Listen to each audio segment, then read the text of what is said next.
而伊朗在美国单方面退出了伊核协议以后，伊朗一直是自食其力的，所以他现在反而适应了就是美国的这种压力。所以你看他这次在和美国或者是欧盟谈判的时候，他一点也不做退让。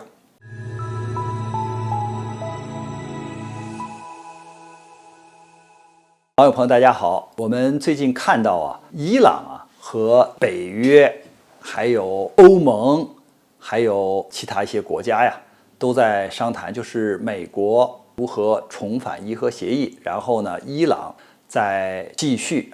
保持过去伊核协议里边的这个位置和他所承担的诺言吧。那么说，美国和伊朗在这次的谈判中，谁更有主动权，或者是更有优势呢？我认为是伊朗一方。为什么是这样说呢？本来是美国单方面的撤出了伊核协议，要单方面的制裁伊朗。可是现在呢，为什么说伊朗反而主动了呢？因为我们看，美国单方面的退出伊核协议以后，其他的国家没有退出，只有美国单方面的制裁。这是第一点，它成了孤家寡人。第二点呢，就是美国对伊朗极限施压以后，伊朗没有被压垮，就是无论它的经济上的这种封锁围堵，还有军事上的这种威胁，都没有把伊朗给吓趴下，所以这些极限施压也没有取得效果。而且时间这么长了之后呢，这个伊朗呢，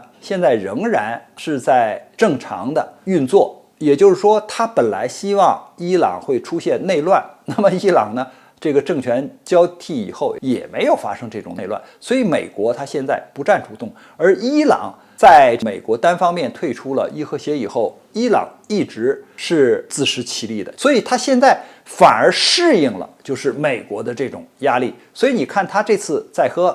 美国或者是欧盟谈判的时候，他一点也不做退让，你必须完全回到当年的情况，而不是说有条件的让我伊朗做出一种什么承诺，或者是说将来我不许试验大功率的火箭，或者是我的核设施要怎么样，没有。原来怎么签的，你就原封不动的怎么退回去。你想让我做让步或者退让，没门儿。所以伊朗他现在呢是做好了准备，你即使是继续这样封锁，继续这样施压，我不怕，我就这样了。所以呢，他非常主动。而美国不行啊。美国现在看到自己是孤家寡人，现在伊朗压不垮，那么欧盟现在也着急啊。欧盟现在能源短缺啊，能源短缺，那伊朗说了，我这儿有能源啊，但是呢，你美国不制裁我吗？不让我出口石油啊？那你们欧盟这是自作自受啊，你跟着美国跑，那这样的话，我的这些原油，我的这些能源，那就没法给你们啊。所以呢，欧盟这些国家也要向美国施压，就是说你赶紧回来吧，你不回来，弄得我们也跟着遭殃。所以我觉得呢，就目前伊核谈判呢，实际上主动的牌呢是在伊朗的手里啊。所以我们也看到伊朗现在几次他的发言都是说，你们现在跟我谈的